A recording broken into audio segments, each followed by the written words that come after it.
Start. महोदय, महाविद्यालयीन ग्रंथालये व सार्वजनिक ग्रंथालये यांना अनुक्रमे विद्यापीठ व शासन यांचे छत्र असल्यामुळे आज तरी या दोन्ही ठिकाणच्या ग्रंथपालांना आपले प्रश्न सोडवून घेण्यास काही सोयी उपलब्ध आहेत, परंतु शालेय ग्रंथपालांची परिस्थिती अत्यंत दयनीय असून त्यांना त्यांच्या सेवेत स्थैर्य नाही. शाळा संहितेप्रमाणे 1500 पेक्षा कमी विद्यार्थी असलेल्या शाळेत अंशकालीन ग्रंथपाल नेमण्यात येतात. त्यांना त्यांच्या सेवेत कोणतेही संरक्षण नसते. तसेच त्यांना अतिशय अल्प पगारावर काम करावे लागते. शाळा संहितेची 1500 विद्यार्थ्यांची अट ग्रंथपालांच्या हितास मारक असून त्यांना अडचणीत टाकणारी आहे. शाळा चालक, सरकार अथवा कोणतीही शालेय संघटना ग्रंथपालाचे प्रश्न हाताळत नाही. त्यामुळे आज आम्हाला आपणाकडे धाव घ्यावी लागत आहे. शालेय ग्रंथपालांच्या अडचणींना आपण तोंड फोडल्यास त्या अडचणी दूर होण्यास भरीव मदत होईल, अशी आमची खात्री आहे. महाराष्ट्राच्या 4ही विभागात शालेय ग्रंथपालांच्या प्रश्नांचा अद्यापही योग्य विचार झालेला नाही.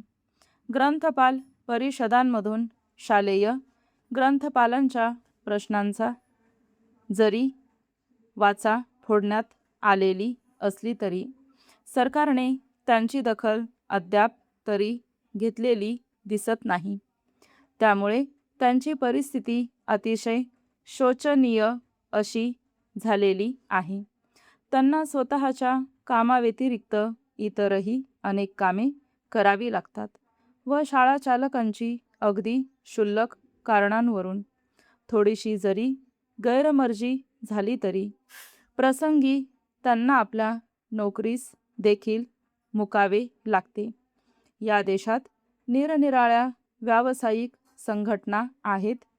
त्या एकीच्या जोरावर आपापले प्रश्न सोडवून घेण्याचा प्रयत्न करतात. शालेय ग्रंथपालांची मात्र अशी एकही संघटना नव्हती. तिची आवश्यकता लक्षात घेऊन अशी संघटना नुकतीच स्थापन करण्यात आली आहे व तिच्या मार्फतच हे प्रश्न आपणास सादर करीत आहोत.